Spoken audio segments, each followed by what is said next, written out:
Свою собственную пилораму Халаш Героев открыл давно. Производство хоть и небольшое, но весьма востребованное и прибыльное. Впрочем, в селе, где вокруг такое богатство лесов, переработкой древесины занимаются многие. Вопрос в другом, легально ли именно это, и выясняет специальная комиссия. У предпринимателя первым делом проверяет наличие необходимых документов. В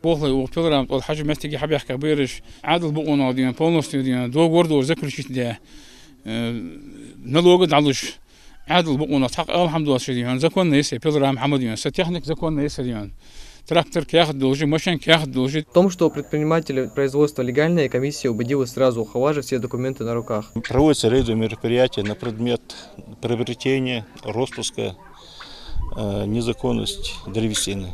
В данном случае мы находимся по улице Мира, 7 у Героев. Человек, он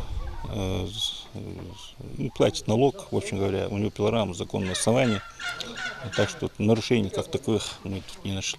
В селе работает больше десятка пилорам. Следующим предприятием, которое посетили участники рейда, оказалось давно закрытым. Пилорама почти год как не работает. А вот к владельцу очередного лесопильного цеха у проверяющих оказалось немало вопросов. Нарушения здесь выявили сразу же, за которые владельцу придется выплатить штраф. Обнаружили незаконную переработку древесины в объеме 5 кубометров.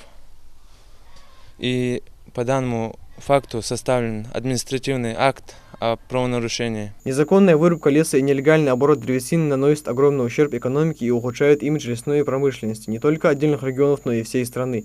Так, по некоторым данным, именно на нелегальную приходится от 10 до 35% всей лесозаготовки в стране. Михаил Тангиев, Майербек Мержиев, Новости 24.